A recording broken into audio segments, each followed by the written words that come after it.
Hello बच्चों, मैं आपका रवि सर बोल रहा हूँ। बच्चों, आज हम 6 पॉइंट से संबंधित छठवां सवाल हल करने जा रहे हैं। बच्चों, यह सवाल है सिद्ध करना। अब सिद्ध हम कैसे करेंगे? यहाँ पर आप देख रहे हैं बीच में बराबर का चिन्ह है और ये है बायां पक्ष। बायां पक्ष का मतलब होता है लेफ्ट हैंड साइड और बराबर के दूसरे तरफ होता है दायां पक्ष। दायां पक्ष का मतलब होता है राइट हैंड साइड। अर्थात हम सर्वप्रथम हल में, अर्थात जब हम उसके हल करेंगे तो सर्वप्रथम बायां पक्ष लेंगे। देखिए बच्चों, हमने बायां पक्ष को जैसा था वैसे के वैसे ही लिख दिया है। अब इस बायां पक्ष को हम सरल करते हुए इतना सरल बनाएंगे कि यह दायां पक्ष के बराबर हो जाए। और जब किसी बाएं पक्ष को सरल करते हुए जब वह दाएं पक्ष के बराबर हो जाता है तो उस सवाल को हमने सिद्ध कर दिया, ऐसा मान लिया जाता है। तो सर्वप्रथम इस प्रश्न में से हम बायां पक्ष को ले रहे हैं और बायां पक्ष में साइन स्क्वायर थीटा बटे cos theta plus cos theta लिखा हुआ है। अब इसे मैं इस प्रकार भी लिख सकता हूं, क्योंकि ये जो पहला घटक है ये अंश बटे हर में है और ये दूसरा घटक है ये अंश बटे हर नहीं है, तो मैं इसे अंश बटे हर में लिखना चाहूँगा। क्योंकि गणित का नियम होता है कि उसमें एक तरीका होना चाहिए। जैसे घर में यदि कोई भोजन बनता है तो सभी सदस्य वही भोजन करते हैं। इसी प्रकार यहाँ पर नियम है, अगर एक घटक अनुपात में है तो दूसरा घटक भी अनुपात में होना चाहिए। तो पहला अनुपात में है अर्थात अंश बटे हर में है, तो यहाँ हमने लिखा साइन स्क्वायर थीटा बटे कॉस थीटा। इसे हमने वैसे के वैसे ही लिखा। अब आगे प्लस कॉस थीटा बटे एक। बटे यहाँ पर बटा एक नहीं था, लेकिन बटा एक करने से यह कॉस थीटा भी अंश बटे हर में रूपांतरित हो गया है। और कॉस थीटा को जब हम एक से भाग करेंगे तो उसका मीनिंग अर्थात अर्थ बदलता नहीं है, उसका मतलब ये कॉस थीटा ही कहलाया जाएगा। अब इसका हम लसवी लेंगे। क्यों लसवी कब लेते हैं? जब दो अनुपात को हम जोड़ते हैं या घटाते हैं तो उसे सरल हम लसवी के माध्यम से करते हैं। तो लसवी हमेशा हम बटे के नीचे लिखते हैं अर्थात हर में लिखते हैं। तो यहाँ पर हर में कौन कौन सी संख्या है? कॉस थीटा और 1, ये दोनों अलग अलग संख्याएं हैं, इसलिए इन अलग अलग संख्याओं में हम गुणा करेंगे। तो कॉस थीटा का जब एक में गुणा करेंगे तो कॉस थीटा का गुणा जब एक में होता है तो उत्तर सदैव कॉस थीटा ही होता है। तो हमने यहाँ लसवी कॉस थीटा लिख दिया। और अंश की तरफ तिर्यक गुणा करेंगे। साइन स्क्वायर थीटा का गुणा जब एक में होता है तो साइन स्क्वायर थीटा ही कहलाएगा। बीच में प्लस का चिन्ह है, प्लस चिन्ह देख रहे हैं आप, तो प्लस लिखा। अब यहाँ कॉस थीटा का गुणा कॉस थीटा में होगा तो ये वर्ग हो जाएगा, तो कॉस स्क्वायर थीटा हो जाएगा। तो बच्चों हमने यहाँ कॉस स्क्वायर थीटा लिख दिया। अब पिछली बार हमने 3 सर्व समीकरण पढ़ी थी, तो साइन स्क्वायर थीटा और कॉस स्क्वायर थीटा कौन सी सर्व समीकरण में आता है? Sine square theta plus cos square theta बराबर 1, यह पहली सर्व समीकरण है, ये कारण है। तो इस सर्व समीकरण के आधार पर ये जो sine square theta plus cos square theta है इसका मान है 1, तो हमें इसका मान प्राप्त हो गया 1, अर्थात sine square theta plus cos square theta इसकी वैल्यू हो गई 1, हमने 1 लिख दिया बटे कॉस थीटा। अब 1 बटे कॉस थीटा हमें प्राप्त हो गया है। और बच्चों ये पिछली बार मैंने सूत्र दिया था आपको, 1 बटे कॉस थीटा, ये फॉर्मूला है, इसका सूत्र है सेक थीटा। तो 1/cos थीटा होता है सेक थीटा के बराबर। तो यहाँ हमने लिख दिया सेक थीटा। अब इसे हमने बाएं पक्ष को सरल किया था और सरल करते करते हम देखें ये दाएं पक्ष के बराबर आ गया, क्योंकि सेक थीटा हो गया है। सेक थीटा ये दाहिना पक्ष है, तो हमने लिख दिया कि सेक थीटा ये दायां पक्ष के बराबर है। अर्थात बाएं पक्ष से हमने शुरुआत की थी और बाएं पक्ष को सरल करते करते हमने पाया कि यह दाएं पक्ष के बराबर हो गया, अर्थात हमने सिद्ध कर लिया। बच्चों, इतना लिखने के बाद 99% बच्चे सवाल छोड़ देते हैं और समझते हैं हमारा उत्तर समाप्त हुआ, परंतु इसमें हमारे आधे नंबर कटने के चांसेस होते हैं। जब बायां पक्ष दायां पक्ष के बराबर होता है तो एक बार पुनः हमें पूरा की पूरा सवाल लिखना ज़रूरी होता है। तो यहाँ हमने पूरा सवाल लिख दिया। पूरा सवाल लिखने का तात्पर्य यह है कि यह बायां पक्ष दाहिने पक्ष के बराबर हो गया। तो इस प्रकार बच्चों हमें सवालों को हल करना है। यह 6.1 का छठा सवाल है। अब बच्चों दूसरा सवाल आपके लिए होमवर्क है। अभी हम तीसरा सवाल हल करने जा रहे हैं। यह भी हमें सिद्ध करना है। 6.1 का छठवें का ये तीसरा सवाल है। यह सवाल आपको दिया गया है।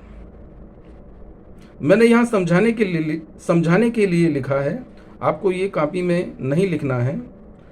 बच्चों ये बायां पक्ष है, बीच में बराबर है, और ये संख्या दायां पक्ष है। तो उपपत्ति अर्थात हमारा हल। तो सर्वप्रथम हम सबसे पहले क्या लेंगे? बायां पक्ष। बायां पक्ष क्या है बच्चों? करनी के भीतर 1 माइनस साइन थीटा बटे 1 प्लस साइन थीटा। अब इस बाएं पक्ष को हम जरा समझने का प्रयास करें। ध्यान से देखिए, ये बटे के ऊपर चीज होती है अंश, और बटे के नीचे जो भी संख्या या जो भी लिखा हुआ होता है वो होता है हर। तो यहां पर हम देखें, अंश में ऊपर 1 है तो हर में भी 1 है। अंश में ऊपर साइन थीटा है, हर में यहां साइन थीटा है। तो इसमें अंतर क्या है? अंतर चिन्हों का है। हम यहां चिन्ह देख रहे हैं। अंश में माइनस का चिन्ह है और हर में प्लस का चिन्ह है। अब जब अंश की संख्या और हर की संख्या लगभग समान हो परंतु चिन्ह अलग अलग हैं, तो ऐसी स्थिति में हमें परिमेयीकरण करना होता है। तो बच्चों हम सर्वप्रथम समझें कि परिमेयीकरण का मतलब क्या होता है। अब जैसे बच्चों ऊपर की संख्या है 1 माइनस साइन थीटा और नीचे की संख्या है 1 प्लस साइन थीटा। अब या तो ऊपर अर्थात अंश की संख्या, नीचे अर्थात हर की संख्या, इन दोनों में से कोई एक संख्या को हम अंश में भी गुणा करेंगे और हर में भी गुणा करेंगे। तो बच्चों ये हमें कैसे मालूम होगा कि हम ऊपर की संख्या का गुणा करें और भाग करें या नीचे की संख्या के साथ वैसी ही प्रक्रिया करें? तो यह हमें दाएं पक्ष से जानकारी प्राप्त होगी। हम प्रश्न में दाएं पक्ष देख रहे हैं, इसमें हमें चिन्ह देखना है। इसके भीतर हमें चिन्ह दिखाई दे रहा है माइनस, यानी हमें परिमेयीकरण की संख्या माइनस के साथ करनी है। तो हम देखें हमारी माइनस वाली संख्या कहाँ, ऊपर है कि नीचे है? हम देख रहे हैं ये माइनस वाली संख्या ऊपर है, अर्थात यह 1 माइनस साइन थीटा का हम परिमेयीकरण इस प्रकार करेंगे कि इसे हम अंश में भी गुणा करेंगे और इसी पूरी की पूरी संख्या को हम भाग भी करेंगे। तो आप देखें यहाँ पर हमने परिमेयीकरण कैसे किया है, क्योंकि यहाँ पर करणी का चिन्ह है तो हमने यहाँ पर करणी का चिन्ह लगाया है। तो सर्वप्रथम इस सवाल को हम वैसे के वैसे ही लिख रहे हैं, 1 माइनस साइन थीटा बटे 1 प्लस साइन थीटा। अब परिमेयीकरण का मतलब क्या होता है कि इन दोनों में से किसी एक संख्या को हमें गुणा भी करना है और भाग भी करना है। तो वो संख्या हमने कौन सी ली थी बच्चों? माइनस वाली। क्यों माइनस वाली? क्योंकि दायां पक्ष माइनस है। मान लो कभी कभी परीक्षा में इसे बदल दिया जाए, सवाल को माइनस की जगह प्लस कर दिया जाए, तो फिर आप परिमेयीकरण में कौन सी संख्या लेंगे? प्लस वाली संख्या। फिलहाल इस सवाल में प्लस नहीं है, माइनस है, इसलिए मैं माइनस की संख्या ले रहा हूं। अर्थात इस संख्या में यह 1 माइनस साइन थीटा का मैंने गुणा भी किया और इसका मैंने भाग भी किया। तो इस प्रक्रिया को हम परिमेयीकरण कहते हैं। अब बच्चों जरा इसे हम ध्यान से देखें। मान लो यह 1 को मैं 1 मान लेता हूं और साइन थीटा को b मान लेता हूं, तो ये किस प्रकार का सूत्र होगा? a माइनस बी, और ये भी है a माइनस बी।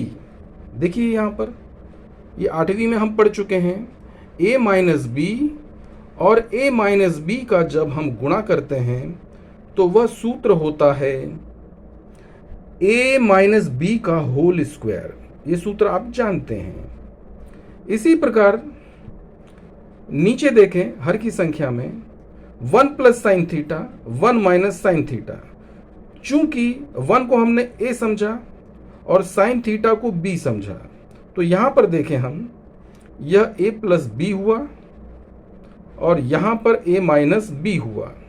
तो यह भी सूत्र हम 8वीं में पढ़ चुके हैं, मैंने यहां पर लिख भी दिया है।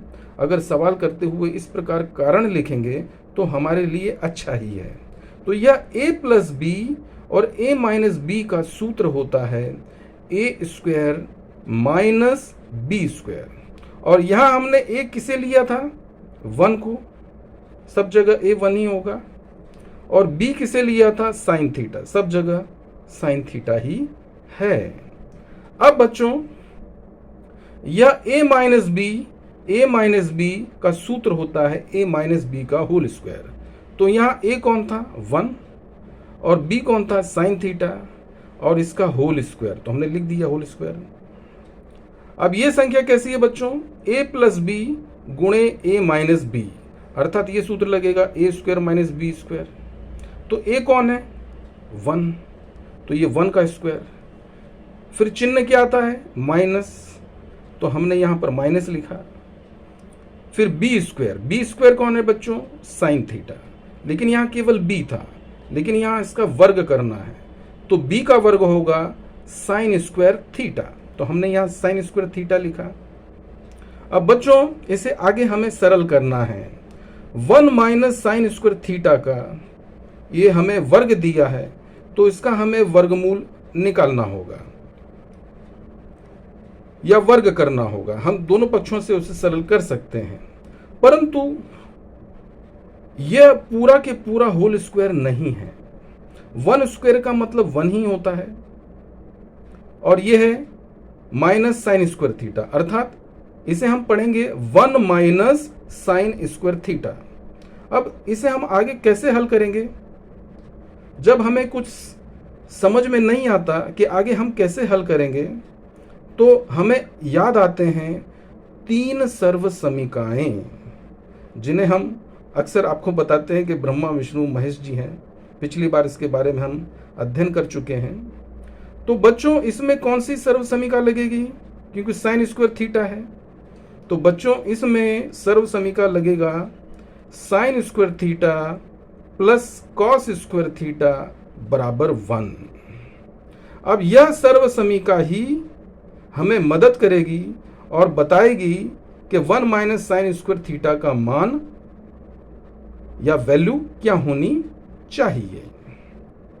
तो बच्चों ये तो सर्व समीका हो गई। अब इस सर्व समीका को हमें किस रूप में रूपांतरण करना है? इस रूप में। तो सर्वप्रथम हम देखें, यहाँ पर हमें 1 प्राप्त हो रहा है। तो 1 देखें प्लस में है कि माइनस में? हम देख रहे हैं 1 प्लस में है। तो यहाँ ढूंढे हम 1 हमारा प्लस में है या नहीं? हाँ, बिल्कुल 1 प्लस में है। तो हमें प्लस ही संख्या चाहिए और यहाँ पर प्लस ही है सर्व समीका में। तो हमने इसे हूबहू नीचे वैसे के वैसे ही लिख लिया 1, ये प्लस में ही है। अब यहाँ हम गौर करें, हमारे पास साइन स्क्वायर थीटा किस रूप में था? साइन में। लेकिन हमारे पास जो सर्व समीका है, जिसे हम गॉडफादर कहते हैं, वो साइन स्क्वायर थीटा किस रूप में है? प्लस में। लेकिन हम किस रूप में थे? माइनस साइन स्क्वायर थीटा में। तो जो ये साइन स्क्वायर थीटा है, ये प्लस में है, तो इसे माइनस करने के लिए, क्योंकि इसको माइनस में रूपांतरित करना होगा, तो ये माइनस में कब होगा? जब इसका हम पक्षांतर करेंगे। पक्षांतर का मतलब यह होता है कि इसे हम बाएं पक्ष से दाहिने पक्ष में ले जाएं। तो इस साइन स्क्वायर थीटा बायां पक्ष अर्थात लेफ्ट में था, इसे हम जब राइट में लेकर जाएंगे तो ये प्लस वाला चिन्ह माइनस में रूपांतरित हो जाएगा और साइन स्क्वायर थीटा हमने लिख दिया। तो ये 1 माइनस साइन स्क्वायर थीटा हमें प्राप्त हो गया। अब आप कहेंगे सर ये तो 1 स्क्वायर है। बच्चों 1 स्क्वायर का मतलब 1 ही होता है, अर्थात 1 माइनस साइन स्क्वायर थीटा का वैल्यू आ गई कॉस स्क्वायर थीटा। तो अब हम जान गए हैं इसकी वैल्यू है कॉस स्क्वायर थीटा। अब इसे हम करनी से मुक्त करेंगे तो इनके वर्ग हट जाएंगे। तो जब वर्ग हट जाएंगे तो क्या हो जाएगा? 1 माइनस साइन थीटा बटे, यहां भी वर्ग हट जाएगा तो बचा क्या? Cos theta. अब बच्चों एक उदाहरण देता हूं। जैसे एक पिताजी के 2 पुत्र हैं। मान लो यहां पर पिताजी कॉस थीटा है और उनके 2 बच्चे अंश में हैं। 2 बच्चे, एक है 1 और दूसरा है साइन। बच्चों यहां थीटा होना चाहिए, छपा नहीं है। तो ये कॉस थीटा मान लो पिताजी हैं, तो ये कॉस थीटा 1 के भी पिताजी हैं, ये कॉस थीटा साइन के भी पिताजी हैं। तो इसे हम कैसे लिखेंगे? क्योंकि कॉमन है, क्योंकि पिताजी तो एक ही होते हैं, अलग अलग नहीं होते हैं। तो इसे आगे हम कैसे सरल करेंगे? यानी ये 1 बटे कॉस थीटा, यानी ये कॉस थीटा 1 के भी हैं, बीच में चिन्ह आ गया माइनस। अब कॉस थीटा साइन के साथ भी आएगा, तो कैसे हो जाएगा? साइन थीटा बटे कॉस थीटा। अब बच्चों ये सूत्र है, मैंने आपको हमेशा बहुत सारे सूत्र दिए हैं, उन सूत्र को याद कीजिए। और ये ऐसे सूत्र हैं जिन्हें हम रोज याद करें तभी हमें याद होगा। तो 1 बटे कॉस थीटा का सूत्र होता है सेक थीटा। यहाँ कारण में भी हमने लिख दिया है। तो 1 बटे कॉस थीटा का सूत्र है सेक थीटा, बीच में चिन्ह है माइनस का। और साइन थीटा बटे कॉस थीटा का फॉर्मूला है टेन थीटा, तो हमने टेन थीटा लिख दिया।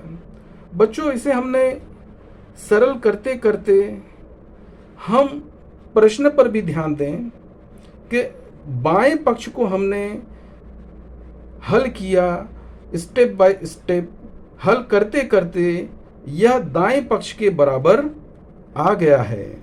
और जब दाएं पक्ष के बराबर आ जाता है तो हम उसे लिखेंगे यह बायां पक्ष दाएं पक्ष के बराबर हो गया। देखो बच्चों यहां लिखा है बायां पक्ष बराबर दायां पक्ष। अब जब बायां पक्ष दायां पक्ष के बराबर हो जाता है तो एक बार हम सवाल को पुनः लिखते हैं। तो हमने इसे सवाल को लिखा और बच्चों आप इधर एक बॉक्स भी बना देना और लिख सकते हैं कि हमने इस सवाल को यह सिद्ध किया। तो इस प्रकार बच्चों आपको सवालों को हल करना है। आप मेहनत कीजिए, समय बहुत ही कम है। शायद 29 अप्रैल से आपके एग्ज़ाम्स शुरू होंगे।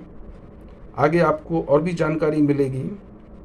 और कोरोना का माहौल चल रहा है, विद्यालय कब खुलेगा इसकी जानकारी नहीं है। तो बच्चों मैं आपसे कहता हूँ कि आप अच्छी तरह से पढ़ाई कीजिए, इन सवालों को वीडियो के द्वारा समझिए बार बार समझिए और अपनी कॉपी में लिखिए और ऑनलाइन ग्रुप में भेजिए। बच्चों, मैं देख रहा हूँ कि आप लोग इस वीडियोस को कम देख रहे हैं या सवाल हल नहीं कर रहे हैं, या जो मैंने बहुत सारे वीडियोस दिए हैं वो आपके मोबाइल से डिलीट हो गए होंगे। तो मैं आप सभी से कहना चाह रहा हूँ कि आप सभी जो भी मैं वीडियोस भेजता हूँ उसे सब्सक्राइब करें। सब्सक्राइब करने से क्या होता है कि जितने भी मैं वीडियोस भेजूंगा वो आपको प्राप्त हो जाएंगे, और मान लो डिलीट भी हो गए हैं, उसमें आप मेरा नाम लिखोगे तो वह पुनः आपको प्राप्त हो जाएगा। तो बच्चों, आप इन वीडियो को अच्छे देखें, अच्छी तरह से पढ़ें और सब्सक्राइब करें, और ऑनलाइन में अपने ग्रुप में ज़रूर भेजें। सभी बच्चे मेहनत करें। All the best. Thank you.